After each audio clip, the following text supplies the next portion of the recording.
राधे राधे दोस्तों, भक्ति की शक्ति चैनल में आपका स्वागत है।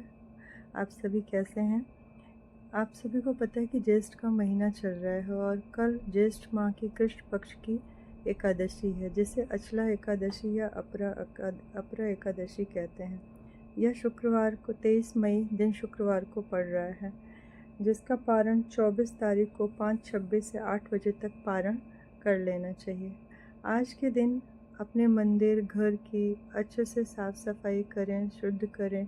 आज के दिन भगवान लक्ष्मी नारायण की पूजा होती है।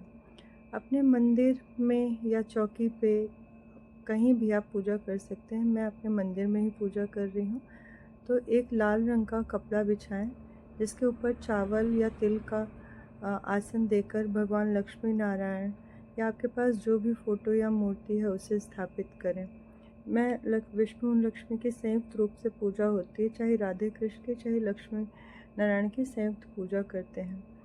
आसन पे ही आप एक छोटा सा चावल का ढेर कर लें, क्योंकि उसी चावल के ऊपर या तिल जो भी आप इस्तेमाल कर सकते हैं, एकादशी के दिन तिल इस्तेमाल करें तो बहुत ही अच्छा है। उसके ऊपर आप पानी से भरा तांबे का कलश रख दें। तांबे के कलश में वरुण देवता का आवाहन होता है, तो इसलिए कोई भी कलश पूजन बहुत ज़रूरी है। उसमें आप सुपारी, हल्दी, सिक्का, फूल, अक्षत ये सब डाल दें। यहाँ हम दीप कलश बना रहे हैं, इसलिए तांबे के कलश के ऊपर एक छोटी सी कटोरी तिल डाल के रख लें और उसके ऊपर ही हम दीपक जलाएंगे। लक्ष्मी नारायण की पूजा में तिल का विशेष महत्व होता है, क्योंकि अगर आपके पास कोई धातु का विग्रह या लड्डू गोपाल हैं तो आप उनकी भी पूजा कर सकते हैं। मेरे पास छोटे से लड्डू गोपाल हैं, तो मैं उनका भी अभिषेक आज कर रही हूँ। और अब एकादशी का व्रत इतना अपूर्ण, मतलब इतना, एकादशी का जो व्रत है वो पूर्ण फलदायी होता है, अपार सफलता को देने वाला होता है। इसीलिए इसका नाम अपरा एकादशी या अचला एकादशी, क्योंकि इसकी पुण्य बहुत ज़्यादा है।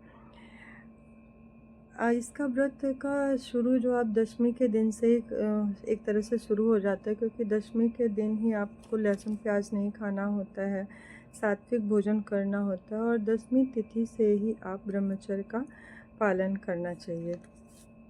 ज्येष्ठ माह में आपको मीठे फल का दान, रस वाले फल का दान देना चाहिए। किसी को छाता दे दें, या तो आप पंखा का भी बहुत इम्पोर्टेंट होता है कि आप पंखे का दान करें इसके साथ। और पानी भरा वाला कलश या मटका जैसा भर के आप किसी को दान दे सकते हैं। किसी भी, मतलब अगर आपकी सामर्थ्य हो तो आप बिजली का पंखा भी दे सकते हैं और कूलर भी दे सकते हैं, लेकिन ऐसा कोई वो नहीं है, आप अपनी सामर्थ्य के अनुसार ही काम करें। अब सबसे पहले दीपक को प्रज्वलित कर लेंगे, क्योंकि बिना दीपक पूजा के पहले पूजा शुरू नहीं करते। इसलिए सबसे पहले जल से चारों तरफ घेरा करेंगे, भगवान को सभी को स्नान कराएंगे, उसके बाद दीपक को प्रज्वलित करेंगे। दीपक ही हमारे सारे कर्मों के साक्षी होते हैं, इसलिए दीपक की पूजा सबसे ज़रूरी है। अब इसके पश्चात दीपक में टीका लगा लें, भगवान को टीका लगा दें, लक्ष्मी माता को सिंदूर अर्पित करें और सीता मैया को सिंदूर अर्पित कर दें। उसके बाद फिर खुद भी सिंदूर चढ़ा के अपनी मांग में सिंदूर लगाएं जो है। उसके बाद भगवान को फूलों से पूरा अच्छे से श्रृंगार करें, भगवान को फूल चढ़ाएं। एकादशी के व्रत में दान का विशेष महत्व है और नहाने का। अगर आपके पास कोई पवित्र नदी है तो आप वहाँ नहाने के लिए भी जा सकते हैं।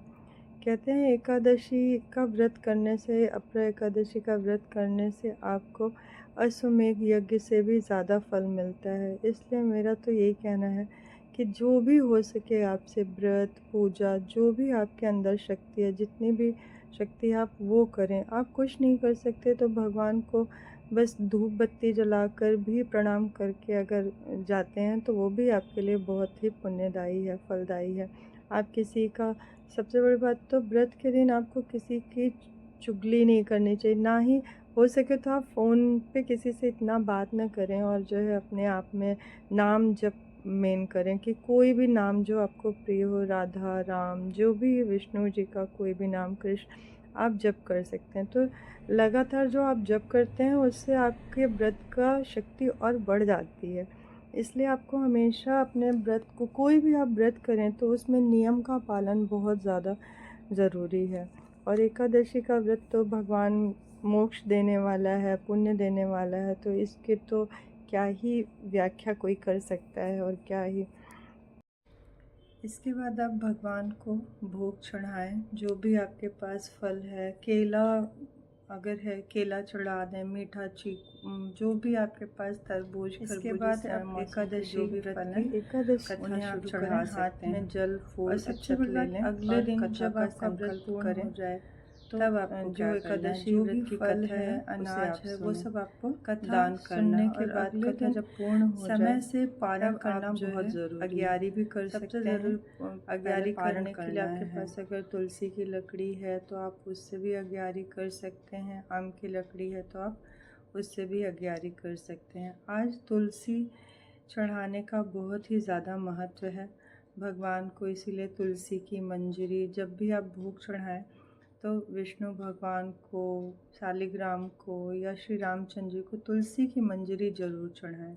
भोग में भी आप तुलसी दल ज़रूर डालें, क्योंकि बिना 36 भोग 56 व्यंजन बिन तुलसी हर एक न मानी, यानी बिना तुलसी के कोई भी भोग भगवान स्वीकार नहीं करते हैं। इसलिए तुलसी की मंजरी की अगर आपके पास माला है तो आप वो भी विष्णु जी को चढ़ा सकते हैं, और तुलसी दल भी भोग में ज़रूर डालें। और सबसे बड़ी बात, आपके पास अगर सूखी तुलसी है, तुलसी जी अगर सूख गए हैं तो उनकी लकड़ी से आप तुलसी जी का ऐसा दीपक तैयार कर सकते हैं। उसके लिए आपको सूखी लकड़ियों को 4-5 लकड़ी को पतली पतली इकट्ठा कर लें, और उसके बाद उस लकड़ी को जो है आप कच्चा सूत या कलावा बांध के तैयार कर लें। तो और उसको घी में या तेल में, तिल के तेल में, जो भी आपके पास है उसमें डिप कर लें, कपूर जला लें। तो भगवान के सामने एकादशी के दिन अगर आप तुलसी की लकड़ी का दिया जलाते हैं तो वो बहुत ही पुण्यदायी है। इसके भगवान रीझ जाते हैं आपके, ये समझ लीजिए कि साक्षात भगवान आपको दर्शन दे रहे हैं। साक्षात तो क्या, लेकिन आपको ज़रूर उनकी उपस्थिति महसूस होगी।